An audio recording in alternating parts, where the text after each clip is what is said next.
എന്താണ് hair pulling disorder എന്നതിനെ കുറിച്ചിട്ടാണ് ഇന്ന് നമ്മൾ സംസാരിക്കുന്നത്. ഹെയർ ഇങ്ങനെ പോയിട്ട് ഒരുപാട് പാച്ചസുകൾ വന്നിട്ടുണ്ട്. അത് കാണാൻ ഭയങ്കര വൃത്തികേടാണ്. അതുകൊണ്ട് എനിക്ക് പുറത്തിറങ്ങുമ്പോൾ ഒക്കെ ഭയങ്കര ബുദ്ധിമുട്ടാണ്. ആളുകളെ ഫേസ് ചെയ്യാനൊക്കെ എനിക്ക് ഭയങ്കര ഇഷ്യൂ ആണ്. പ്രോപ്പറായിട്ടുള്ള തെറാപ്പീസും കാര്യങ്ങളും അവിടെ കൊടുക്കുക എന്നുള്ളത് തന്നെയാണ് ഇവിടെ നമ്മൾ മെയിൻലി ചെയ്യാറുള്ളത്. ബിഹേവിയറൽ തെറാപ്പീസ് പോലെയുള്ള തെറാപ്പീസാണ് നമ്മളിവിടെ കൂടുതലായിട്ടും അപ്ലൈ ചെയ്യുന്നത്. ഹലോ, എൻ്റെ പേര് ശരണ്യ, കൺസൾട്ടൻറ്റ് സൈക്കോളജിസ്റ്റാണ്. കഴിഞ്ഞൊരു വീഡിയോയിൽ നമ്മൾ ഇമ്പൾസ് കൺട്രോൾ ഡിസോർഡർ ആയിട്ടുള്ള ക്ലെപ്റ്റോമാനിയനെ കുറിച്ചിട്ട് സംസാരിച്ചിട്ടുണ്ടായിരുന്നു. അതേപോലെ മറ്റൊരു ടൈപ്പ് ഓഫ് ഇമ്പൾസ് കൺട്രോൾ ഡിസോർഡറാണ് ട്രൈക്കോട്ടിലോമാനിയ അല്ലെങ്കിൽ ഹെയർ പുള്ളിംഗ് ഡിസോർഡർ എന്ന് പറയുന്നത്. എന്താണ് ഹെയർ പുള്ളിംഗ് ഡിസോർഡർ എന്നതിനെ കുറിച്ചിട്ടാണ് ഇന്ന് നമ്മൾ സംസാരിക്കുന്നത്. കഴിഞ്ഞ ദിവസം ക്ലിനിക്കിൽ ഒരു ബോയ് വന്നിട്ടുണ്ടായിരുന്നു. ആൾ വരുന്ന സമയത്ത് ക്യാപ്പൊക്കെ യൂസ് ചെയ്തിട്ടാണ് വന്നിട്ടുണ്ടായിരുന്നത്. ഫുൾ ഷർട്ടായിരുന്നു, ഫുൾ കൈ ഷർട്ടാണ് ഇട്ടിട്ടുണ്ടായിരുന്നത്. മൊത്തം ബട്ടൺസൊക്കെ ഇട്ട് ആണ് ആൾ വന്നിരുന്ന സമയത്ത് ആൾ പറഞ്ഞു, ഞാൻ ഒരു ഡെർമറ്റോളജിസ്റ്റ് പറഞ്ഞിട്ടാണ് ഇങ്ങോട്ട് വരുന്നത് എന്നുള്ളതാണ് ആദ്യം ആൾ പറഞ്ഞിട്ടുണ്ടായിരുന്നത്. അപ്പോൾ കാര്യങ്ങൾ കൂടുതൽ ചോദിച്ചപ്പോൾ സമയത്താണ് ആൾ പറഞ്ഞത്, എൻ്റെ ബോഡിയിൽ ഭയങ്കര ഹെയർ ലോസ് ആണ്, അല്ലെങ്കിൽ ഹെയർ ഇങ്ങനെ പോയിട്ട് ഒരുപാട് പാച്ചസുകൾ വന്നിട്ടുണ്ട്. അത് കാണാൻ ഭയങ്കര വൃത്തികേടാണ്. അതുകൊണ്ട് എനിക്ക് പുറത്തിറങ്ങുമ്പോൾ ഒക്കെ ഭയങ്കര ബുദ്ധിമുട്ടാണ്. ആളുകളെ ഫേസ് ചെയ്യാനൊക്കെ എനിക്ക് ഭയങ്കര ഇഷ്യൂ ആണ്.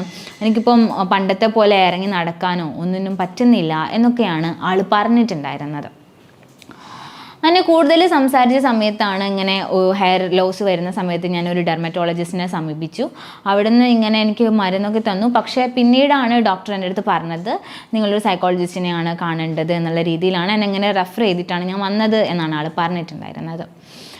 ഈ ഒരു ട്രൈക്കോട്ടിലോമാനിയ അല്ലെങ്കിൽ ഹെയർ പുള്ളിംഗ് ഡിസോർഡർ ഉള്ള ആളുകളെ നമ്മൾ നോക്കുന്ന സമയത്ത് അവർക്ക് ഒരിക്കലും അറിയില്ല, അല്ലെങ്കിൽ അവരിൽ ഒരു ഇൻസൈറ്റ് ഉണ്ടാവില്ല, ഞാനിങ്ങനെ എൻ്റെ ബോഡിയിൽ നിന്ന് ഇങ്ങനെ ഹെയർ ഞാൻ മനഃപൂർവ്വം വലിച്ചെടുക്കുകയാണ് എന്നുള്ള ഒരു ഇൻസൈറ്റ് ഇവരിൽ നമുക്ക് കാണാൻ പറ്റില്ല. പക്ഷേ അവരിങ്ങനെ അവരുടെ ബോഡിയിലുള്ള ഡിഫറെൻറ്റ് പാർട്ടിൽ ഉണ്ടാവുന്ന മേ ബി ഹെയർ ആവാം, അല്ലെങ്കിൽ കയ്യിലൊക്കെ ഉണ്ടാവുന്ന രോമങ്ങളാവാം, അതൊക്കെ ഇങ്ങനെ സ്വയം പറിച്ചെടുക്കുന്ന ഒരു സിറ്റുവേഷനെയാണ് നമ്മൾ ട്രൈക്കോട്ടിലോമാനിയ എന്ന് പറയുന്നത്. ഒരു ക്ലിനിക്കിൽ വന്നിട്ടുള്ള ആളെ സംബന്ധിച്ചിടത്തോളം ആൾ ക്യാപ്പൊക്കെ യൂസ് ചെയ്തിട്ടാണ് വന്നിട്ടുണ്ടായിരുന്നത്. അപ്പോൾ ക്യാപ്പ് പൊക്കാൻ പറഞ്ഞ സമയത്ത് ആൾക്ക് ഭയങ്കര ബുദ്ധിമുട്ടായിരുന്നു. അങ്ങനെ ക്യാപ്പ് പൊക്കിയ സമയത്താണ് തലയിലും അവിടെ ഇവിടെയൊക്കെ ആയിട്ട് വൈറ്റ് പാച്ചസ് ഉണ്ട്. ഒരു പെർട്ടിക്കുലർ ഏരിയയിലുള്ള ഹെയർ ഒക്കെ ഇങ്ങനെ പറിച്ചെടുത്തിട്ടാണ് ഉള്ളത്. അങ്ങനെയാണ് ആൾ വന്നിട്ടുണ്ടായിരുന്നത്. ഇത്തരത്തിലുള്ള ഒരു പ്രോബ്ലം ഉള്ള ആൾ നമ്മൾ നോക്കുന്ന സമയത്ത് അവർക്ക് ഒരിക്കലും ഒരു ഇൻസൈറ്റ് ഉണ്ടാവില്ല, ഞാൻ ഇങ്ങനെ മുടി പറിച്ചെടുക്കുകയാണ് എന്നുള്ള ഒരു ഇൻസൈറ്റ് അവരിൽ ഒരിക്കലും ഉണ്ടാവില്ല എന്നുള്ളതാണ് ഈ ഒരു സിറ്റുവേഷൻ്റെ ഒരു പ്രത്യേകത എന്ന് പറയുന്നത്.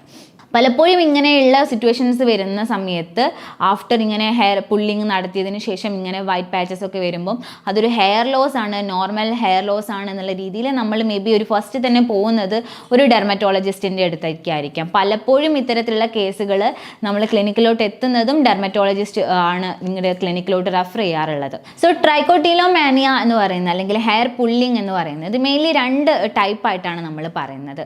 ഒന്ന് ഓട്ടോമാറ്റിക് ആയിട്ടും ഉണ്ടാവും, അതേപോലെ ഫോക്കസ്ഡ് ആയിട്ടും നമ്മളിത് കണ്ടുവരാറുണ്ട്.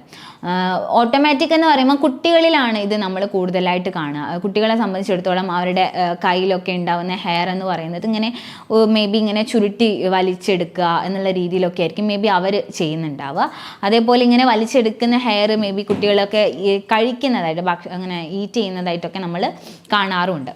അതേപോലെ ഒരു ഫോക്കസ്ഡ് ആയിട്ട് വരുന്ന സമയത്ത് ഭയങ്കര സ്ട്രെസ്ഡ് ആവുന്ന സമയത്താണ് നമ്മളിങ്ങനെ ഫോക്കസ്ഡ് ആയിട്ട് ആ ഒരു ഹെയർ പുള്ളിങ്ങിലോട്ട് പോകുന്നത്. ആ ഒരു സമയത്തൊന്നും ഇവർക്ക് ഇങ്ങനെ ചെയ്യുന്നുണ്ട് എന്നുള്ളൊരു ഇൻസൈറ്റൊന്നും അവരിൽ ഉണ്ടാവില്ല. ആ ഒരു സ്ട്രെസ്ഡ് ആവുന്ന സമയത്ത് അവരുടെ ബോഡിയിലുണ്ടാവുന്ന ബോഡി പാർട്സിലുണ്ടാവുന്ന ഹെയർ ഇങ്ങനെ മനഃപൂർവ്വം പിടിച്ച് വലിക്കുന്നുണ്ടാവും. പക്ഷേ ഞാനത് ചെയ്യുന്നുണ്ട് അല്ലെങ്കിൽ ഞാനിങ്ങനെ ഹെയർ പുള്ളി ചെയ്യുന്നുണ്ടെന്നൊന്നും അവരിൽ ആ ഒരു സമയത്ത് ആ ഒരു ഇൻസൈറ്റൊന്നും അവരിൽ നമ്മൾ കാണില്ല. അതേപോലെ ഒരു ഹെയർ പുള്ളിങ് എന്ന് പറയുന്നത് ചില ആളുകളിൽ കാണിക്കുന്നത് ഒരു സ്പെഷ്യൽ ഫീച്ചറിനെ മാത്രം ഡിപ്പെൻഡ് ചെയ്തുകൊണ്ടായിരിക്കും. മേ ബി ഒരു വൈറ്റ് ഹെയർ ആണെങ്കിൽ അല്ലെങ്കിൽ ഒരു ബ്രൗൺ ഹെയർ ഉണ്ടെങ്കിൽ ആ ഒരു ഹെയറിനെ മാത്രം പുള്ളി ചെയ്യുക, അല്ലെങ്കിൽ ഒരു നല്ല തിക്നെസ് ഒക്കെ നോക്കിയിട്ടൊക്കെ ഒരു കട്ടിയുള്ള ഹെയർ ഒക്കെ ചില ആളുകളിൽ ആ ഒരു തിക്നെസ് മാത്രം ഫോക്കസ് ചെയ്തിട്ടൊക്കെ ഹെയർ പുള്ളിങ് നടത്തുന്നതായിട്ടും നമ്മൾ ആളുകളിൽ കണ്ടുവരുന്നുണ്ട്. എന്തൊക്കെ കാരണങ്ങൾ കൊണ്ടാണ് ഈ ഒരു ട്രൈക്കോട്ടിലോമാനിയ അല്ലെങ്കിൽ ഹെയർ പുള്ളിങ് ഡിസോർഡർ വരുന്നത് നോക്കുന്ന സമയത്ത് പല ആളുകളിലും പല ഡിസോർഡേഴ്സിൻ്റെ ഒരു കൊമോർബിഡായിട്ടും നമ്മൾ ഈ ട്രൈക്കോട്ടിലോമാനിയ എന്ന് പറയുന്ന സിംറ്റം നമ്മൾ കണ്ടുവരാറുണ്ട്. OCD പോലെയുള്ള അല്ലെങ്കിൽ ഒബ്സസീവ് കമ്പൾസീവ് ഡിസോർഡർ എന്ന് പറയുന്ന ഒരു ന്യൂറോട്ടിക് ഡിസോർഡറിൻ്റെ ഭാഗമായിട്ടും നമ്മൾ അല്ലെങ്കിൽ അതിന് കൊമോർബിഡായിട്ട് അതിൻ്റെ കൂടെ തന്നെ നമ്മൾ ഈ ഹെയർ പുള്ളിങ് എന്ന് പറയുന്നത് കാണാറുണ്ട്. അതേപോലെ ഡിപ്രസീവ് ആയിട്ടുള്ള ആളുകളിലും ഈ ഒരു ഹെയർ പുള്ളിങ് എന്ന് പറയുന്നത് വളരെ കൂടുതലായിട്ട് നമ്മൾ കണ്ടുവരാറുള്ള ഒരു കാര്യമാണ്. പലപ്പോഴും നമ്മുടെ കുട്ടിക്കാലത്തൊക്കെ ഉള്ള ആ ഒരു സിറ്റുവേഷൻ അല്ലെങ്കിൽ അന്നൊക്കെ ഉണ്ടാകുന്ന ഒരു ഇമ്പൾസിവിറ്റി ആ ഒരു കാര്യങ്ങളൊക്കെ ആണ് പിന്നീട് ഈ ഒരു ഇമ്പൾസ് കൺട്രോൾ ഡിസോർഡറിലോട്ട് ലീഡ് ചെയ്യുന്നത് എന്നാണ് സ്റ്റഡീസൊക്കെ പറയുന്നത്. ഈ ഒരു സിറ്റുവേഷനിലൂടെ കടന്നു പോകുന്ന ആളുകൾ എന്ന് പറയുന്നത് ഭയങ്കരമായിട്ട് ഡിപ്രസ്ഡ് ആയിട്ടൊക്കെ കാണാറുണ്ട്. കാരണം ഈ ഒരു റിപ്പീറ്റഡ് ആയിട്ട് ഒരു ഹെയർ പുള്ളിങ് എന്ന് പറയുന്നത് ഒരു അവസാന ഘട്ടത്തിൽ എത്തുമ്പോഴേക്കും ഈ ഒരു ക്ലിനിക്കിൽ വന്നിട്ടുണ്ടായിരുന്ന കേസ് എന്ന് പറയുന്നത് ഒരുപാട് സ്ഥലത്ത് ഇങ്ങനെ വൈറ്റ് പാച്ചസ് ആളുടെ ബോഡിയിൽ ഉണ്ടായിരുന്നു. ക്യാപ്പ് എടുത്ത് കഴിഞ്ഞ സമയത്ത് തലയിൽ നല്ല രീതിയിൽ ഒരു വൈറ്റ് പാച്ചസും ഒരുപാട് സ്ഥലത്ത് ഇങ്ങനെ ഒരു ഷെയ്ഡൊക്കെ നമ്മളിങ്ങനെ കണ്ടു തുടങ്ങിയിട്ടുണ്ട്. അതേപോലെ അയാളുടെ സ്കിന്നിലൊക്കെ ഹാൻഡിലൊക്കെ ഉള്ള ഹെയർ എന്ന് പറയുന്നത് ഒരു പെർട്ടിക്കുലർ ഏരിയയിൽ നിന്നാണ് പറിക്കുന്നത്. അപ്പം ആ ഒരു ഏരിയയിൽ മാത്രം ഒരു വൈറ്റ് പാച്ചസ് ഉണ്ടായിട്ട് കാണാൻ ഒരു വൃത്തികേടൊക്കെയാണ് ഉണ്ടാവുക. സോ ഇത്തരത്തിലൊരു വൃത്തികേടൊക്കെ ഉള്ളതുകൊണ്ട് തന്നെ അവർക്ക് പൊതുവെ പുറത്തിറങ്ങാനും ആളുകളോട് സംസാരിക്കാനും ഒക്കെ തന്നെ ഭയങ്കര പ്രോബ്ലം ആയിരിക്കും. അത് അവരുടെ ഒരു കോൺഫിഡൻസ് ലെവലിനെ കാര്യമായിട്ട് ബാധിക്കുന്നുണ്ടാവാം, അല്ലെങ്കിൽ അവരുടെ സെൽഫ് എസ്റ്റീമിനെ അത് കാര്യമായിട്ട് ബാധിക്കുന്നുണ്ടാവും. പിന്നീട് ഒരു സൊസൈറ്റിയിലോട്ട് ഇറങ്ങുക, ആളുകളോട് സംസാരിക്കുക, അവരെ ഫേസ് ചെയ്യുക എന്നൊക്കെ പറയുന്നത് അവർക്ക് വലിയൊരു ബുദ്ധിമുട്ട് അല്ലെങ്കിൽ ഒരു വലിയൊരു ടാസ്ക് ആയിട്ട് അത് മാറാണ്. ഈ ഒരു ഇമ്പൾസ് കൺട്രോൾ ഡിസോർഡറിൻ്റെ ഭാഗമായിട്ടാണ് അത് പിന്നീട് ഒരു സൊസൈറ്റിയിലോട്ട് ഇറങ്ങുന്നതിലൊക്കെ ആൾക്ക് ബുദ്ധിമുട്ടുണ്ടാവുന്നത്. അത് പിന്നീട് അവരുടെ ഒരു ഫിസിക്ക് നോക്കുന്ന സമയത്ത് അതിലൊരു വൃത്തികേടായിട്ട് വരികയും അങ്ങനെ വരുന്ന സമയത്ത് പതിയെ ഒരു സൊസൈറ്റിയിലോട്ട് ഇറങ്ങുന്നതൊക്കെ ഒന്ന് കുറച്ച് ഒരു സോഷ്യൽ വിഡ്രോവലിലോട്ടൊക്കെ ഇത്തരത്തിലുള്ള ആളുകൾ മാറുന്നതും നമ്മൾ കണ്ടുവരാറുണ്ട്. ഇതൊരു ഇമ്പൾസ് കൺട്രോൾ ഡിസോർഡർ ആണ് എന്നുള്ളത് കൊണ്ട് തന്നെ നമുക്കത് പെട്ടെന്ന് മാനേജ് ചെയ്യാൻ പറ്റില്ല. നമ്മൾ അറിയാതെ ആയിരിക്കും നമ്മളിത് വരുന്നത്. അതുകൊണ്ട് തന്നെ നമുക്കിത് പെട്ടെന്ന് സ്റ്റോപ്പ് ചെയ്യുക എന്ന് പറയുന്നത് അത്ര എളുപ്പമുള്ള കാര്യമൊന്നുമല്ല.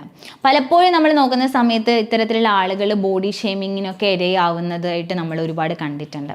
സോ ഇത്തരത്തിലുള്ള ഒരു പ്രോബ്ലം ഫേസ് ചെയ്യുന്ന ആളുകൾ എന്ന് പറയുന്നത് നമ്മൾ പ്രോപ്പർ ആയിട്ടുള്ള തെറാപ്പീസ് ഒക്കെ അറ്റൻഡ് ചെയ്യുക എന്നുള്ളതാണ് ഇവിടെ ചെയ്യുന്നത്. ഇത്തരത്തിലുള്ള ഈ ഒരു ഇമ്പൾസ് കൺട്രോൾ ഡിസോർഡറിനെ നമ്മൾ എങ്ങനെയാണ് മാനേജ് ചെയ്യുക എന്ന് നോക്കുന്ന സമയത്ത് പ്രോപ്പർ ആയിട്ടുള്ള തെറാപ്പീസും കാര്യങ്ങളും അവിടെ കൊടുക്കുക എന്നുള്ളത് തന്നെയാണ് ഇവിടെ നമ്മൾ മെയിൻലി ചെയ്യാറുള്ളത്. ബിഹേവിയറൽ തെറാപ്പീസ് പോലെയുള്ള തെറാപ്പീസാണ് നമ്മളിവിടെ കൂടുതലായിട്ടും അപ്ലൈ ചെയ്യുന്നത്.